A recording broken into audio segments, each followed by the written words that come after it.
The wrapping paper was gold, thick, elegant, tied with a velvet ribbon. Inside was a sealed envelope, neatly folded. 3 months of fully covered rent. I handed it to my sister with a quiet smile. It wasn't flashy. It wasn't meant to be. Just a small act of relief for her. Someone who'd been struggling, according to every whispered conversation my mother had dropped in my lap over the last few weeks. Rachel opened the envelope, slowly, read the card, looked at the check, then looked up at me, loud enough for the whole family to hear. Tries to compensate for the fact that she's not needed by this family. The room went still. Then someone, I think my cousin, let out a laugh. And then the rest joined in. The kind of laughter that doesn't just sting, it slices. I felt it hit like a slap. But I didn't flinch. I reached forward, plucked the envelope right back from Rachel's hands, tucked it into my coat pocket and said, "Useful to know. No yelling. No drama. Just truth." 10 minutes later, I was walking toward the door when I heard someone say, "Wait, Emily, seriously, don't be like that." Then another voice, my mother's. "Emily, please, just come back. Let's talk." By the time I shut the front door behind me, the whole house was shouting, "Please listen to US." But I didn't, because for once I was listening to myself. My name is Emily Carter, and from wherever you're watching this video, stay with me, because the night they laughed at my kindness was the same night they stopped laughing altogether.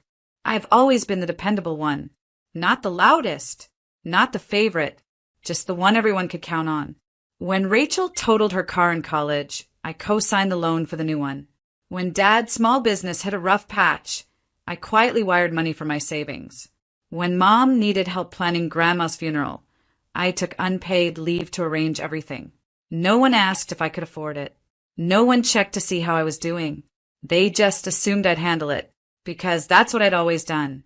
The invisible daughter, the steady hand. I didn't give to be noticed, at least that's what I told myself. I gave because it felt like love. Like maybe, just maybe, if I kept showing up, they'd finally see me as more than the fallback plan. Rachel, on the other hand, was the sparkle. She always had a flair for making scenes. Failed classes? It was the professor's fault.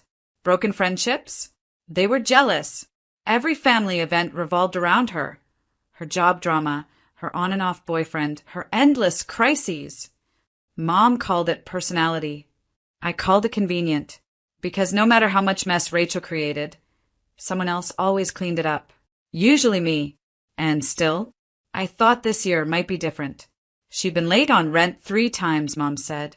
Behind on utilities. She was trying, but work had been slow. So I did what I always did, quietly made things easier. 3 months of covered rent. No fanfare, just a gesture of support. And she took it, held it in front of everyone, and mocked me. She's not needed. Like kindness was embarrassing. Like being dependable was pitiful. Like the worst thing a woman could be was useful. I watched them all laugh. My mother, my cousins, even my aunt, the one who cried when I helped pay off her medical bills 5 years ago. In that moment, I wasn't humiliated. I was done. Because when someone shows you what your presence means to them, believe them. And when they laugh at the version of you that's always carried their weight, you don't argue. You put it down. For good. After I walked out of that house, I didn't cry. Not in the car.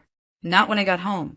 Not even the next morning when I opened my email to a long message from my mother titled, "Let's not overreact." I read every word. Rachel was just being playful. You know how sarcastic she is. We all appreciate you, even if we don't always say it. Every line was a masterclass in deflection. Not once did she acknowledge what happened. Not once did she ask how I felt. It was damage control. Rehearsed. Hollow. I didn't reply. Instead, I opened my bank app, and I started pulling plugs. First, the automatic payment for Rachel's car insurance. She hadn't even known I was covering it. Mom had quietly asked me to help her get on her feet months ago. Canceled. Next, the savings account I set up for Dad's side business, the one where I was the only one contributing. Closed. Then, the shared family Netflix and Spotify plans I was managing. Small things, but symbolic. Gone. I wasn't angry. I wasn't out for revenge. I just realized I was done volunteering for a family that didn't even see me as a person, just a resource. Over the next few days, the silence got louder. Rachel didn't reach out. Not once. No apology, no explanation, no accountability. That didn't surprise me. What did surprise me was how free I felt. The absence of obligation. The way my calendar felt suddenly lighter, my evenings longer. I cooked for myself, took walks, slept better. I kept waiting for the guilt to creep in, the pull to make things right. But it didn't come. Instead, I found myself breathing, really breathing, for the first time in years. Then, 5 days after Christmas, the text started. Emily, have you been paying Rachel's insurance? Hey, why isn't the card working for the business account? Did you cancel Netflix? I didn't answer any of them. I wasn't being petty. I was being clear.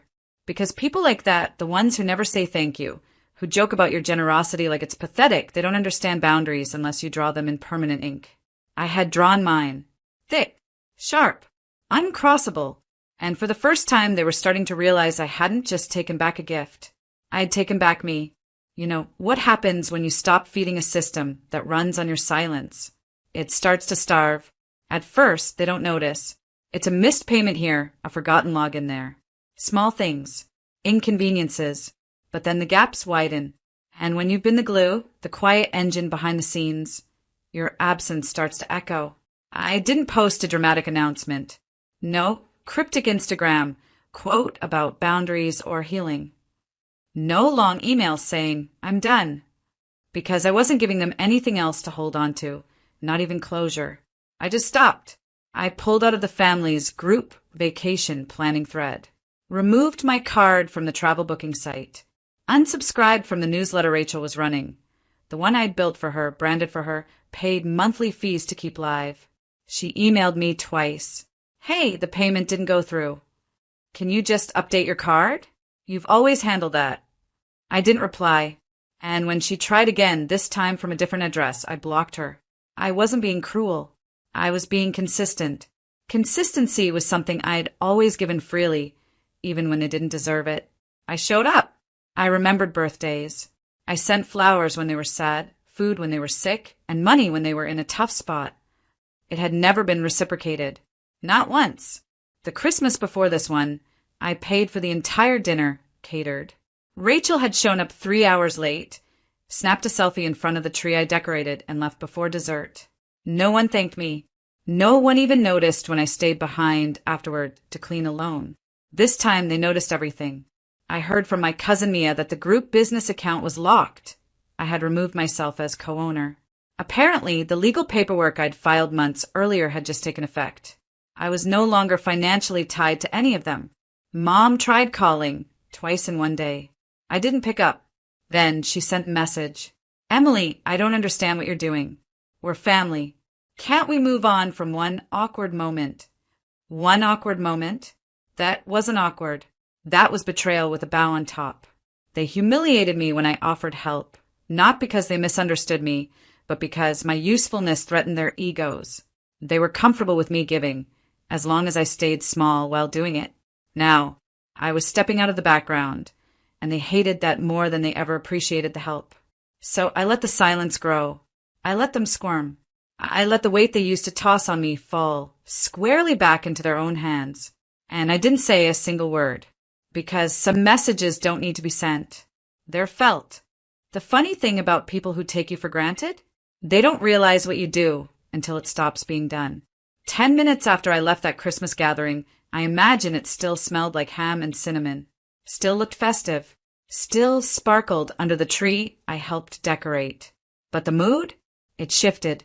My cousin Mia called me the next day to check in. She's the only one who ever saw through Rachel's nonsense, quietly, never out loud. She said, Emily, what happened after you left? I've never seen them panic like that. Apparently, someone finally opened the family Venmo account to confirm the vacation deposit, only to find the balance at zero, because I'd pulled my share and locked them out. Then, someone realized Rachel's rent hadn't been paid and wasn't going to be. Then the Netflix logged out. Then the Spotify. Then the shared grocery delivery plan Mom had been using on my dime for the past year stopped working mid-order. At first, they thought it was a tech glitch. Then reality crept in like a cold draft. They had laughed. They had mocked. And then they watched the foundation they never noticed crack, piece by piece, with no one to stop the fall. They weren't sad I left. They were terrified that I meant it, that I wasn't going to come back like I always did, that I wasn't going to accept the fake apologies, the half-hugs, the excuses like, you know how Rachel is. This wasn't Emily having a moment. This was Emily vanishing and taking the structure with her. By New Year's Eve, the family group chat was a war zone. I didn't read the messages directly, but Mia sent me a few screenshots. Rachel was playing victim. I said one thing and she overreacted. It's not like I burned her house down. Mom defended her as always. It was a joke. We didn't mean it. She's being dramatic. Dad said nothing. Of course he didn't. That was always his role, the passive background figure. Loud during football games. Silent when things actually mattered. Then the tone changed. Emily, please. We're a family. We need to talk. And the word they mocked me for, needed, suddenly turned on them. Because what they were really saying was, we don't know how to function without you. We don't know how to clean up the mess now that you've stopped holding the mop. We don't know how to be a family unless you're fixing it for us. And I didn't respond. Not once. Instead, I bought a new planner. One with no birthdays marked. No family dinners circled. No reminders to send flowers or transfer money or set up Zoom calls for game night. Just blank days, waiting to be filled with people who saw me as more than a convenience, wrapped in polite silence. People who wouldn't laugh when I gave, who wouldn't use gratitude as a weapon, who didn't see boundaries as betrayal. Let them shout. Let them scramble. Let them realize the gift they threw away. Because they made one thing crystal clear. I wasn't needed, and that was the most liberating thing I'd ever learned. The first voicemail came 2 weeks after Christmas. It was my mother. Her voice was careful, the kind she used when she was afraid she might not be in control anymore. Emily, I just want to talk. We miss you. Your sister. Well, she regrets what she said. You know how she is. Please call me back. I didn't. Not because I was being cruel, but because I didn't believe her. Regret in our family was just code for say something nice so she'll come back and fix this. A few days later, Rachel posted an Instagram story. Just a picture of her Christmas tree, still up in mid-January with a caption. Not all presents are what they seem. Some people are just too sensitive. Subtle in her usual way. A jab in glitter. She wasn't sorry. She was embarrassed. Because her support system, the one she never acknowledged, had pulled the plug. I muted her account. Blocked my mom's number. I told myself it was temporary. But the longer the silence stretched, the more I realized how peaceful life could be when I wasn't constantly cleaning up behind people who never said thank you. Instead of phone calls about someone's overdue rent or small emergencies, my days were full of quiet, calm.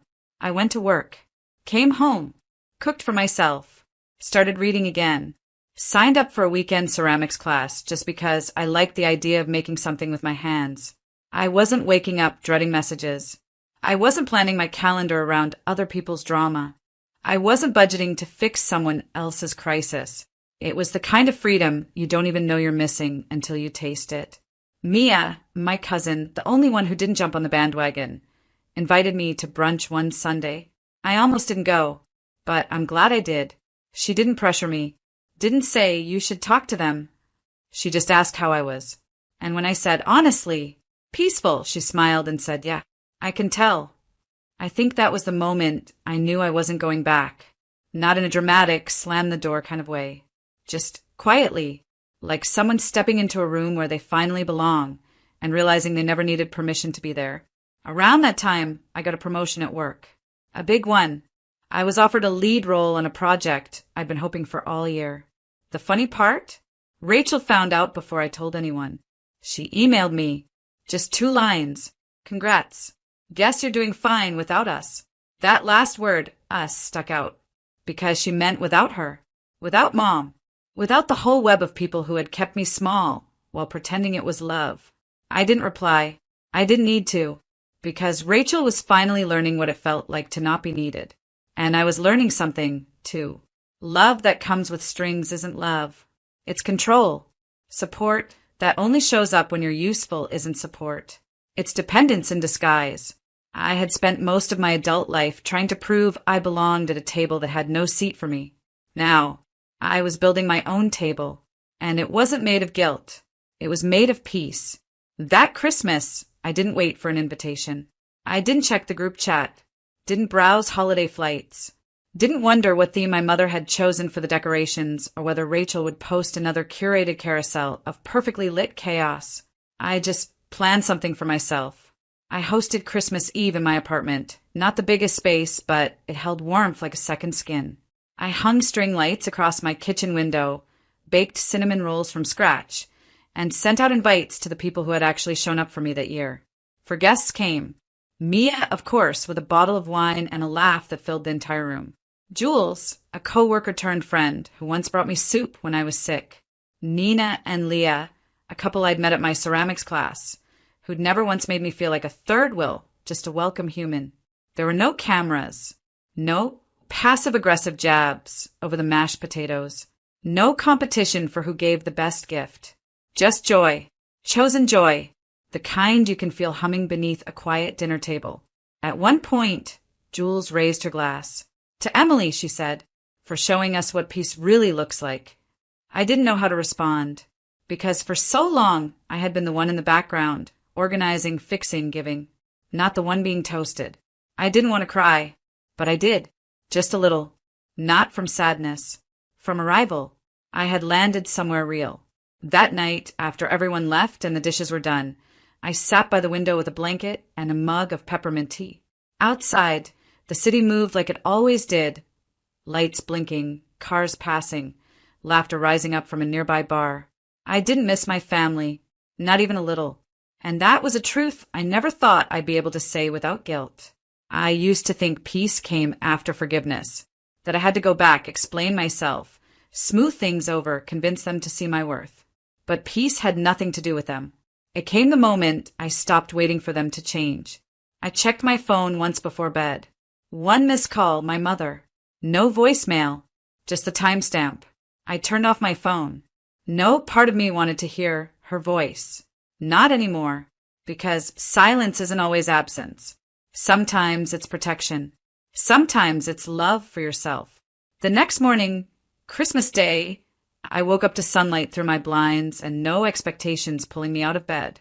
I made breakfast, read a book, wrote in my journal, and for the first time in years, I didn't feel like I had to prove anything to anyone, because the greatest gift I gave myself that holiday was space. And in that space, I found everything I'd ever wanted. Not perfection, not applause, just peace. It's strange how one sentence can stay with you. She's not needed by this family. Rachel said it like a joke, like it was funny how I kept trying to matter. And maybe it was to them. Maybe my kindness, my effort, my loyalty was just background noise in a house that only heard what it wanted. But that sentence, it never left me. At first it stung. Then it stuck. And eventually it started to sound like freedom. Not needed. For years, I mistook being needed for being loved. I thought that if I was useful, if I handled the details, absorbed the blame, smoothed the cracks, then maybe I was valuable. It's a lie we don't talk about enough. That being depended on is the same as being appreciated. It's not. Being needed meant I could never rest. Being needed meant I couldn't say no without being called difficult. Being needed meant the second I pulled back, the whole system trembled, and they blamed me for the collapse. So when I walked out of that house on Christmas Day, I didn't just take back an envelope. I took back my identity. I let go of the role they assigned me, the helper, the fixer, the one who never needed anything, but was always expected to give everything. And I stepped into something much more powerful, myself. Now, I wake up in a home where no one expects me to save them. I walk through rooms that don't echo with guilt. I laugh, often and loudly, with people who would never reduce me to a punchline. I give still, but from a full place, not a bleeding one. And when I choose to give now, it's a gift, not a transaction in a game I never agreed to play. I don't know what my family says about me these days. Maybe that I've changed. Maybe that I'm cold. Maybe that I overreacted. But I'm not cold. I'm clear. And clarity is the thing they never expected me to find, because they relied on my confusion to keep me in line. They used to throw family at me like a chain. But family, when it's built on shame and control, isn't sacred. It's a trap. I stopped calling it family the day they laughed when I tried to help. And I haven't called since. I'm not bitter. Truly. In fact, I wish them well. I hope they figure out how to keep their lives afloat without someone bailing them out behind the scenes. I hope Rachel figures out how to live without performing superiority. I hope my mother finds out what it feels like to earn forgiveness, not demand it. But none of that is my responsibility anymore. Because they were right. I'm not needed. And I don't want to be. Because I finally learned. Being needed is the price you pay when people don't know how to love you unconditionally. And being free?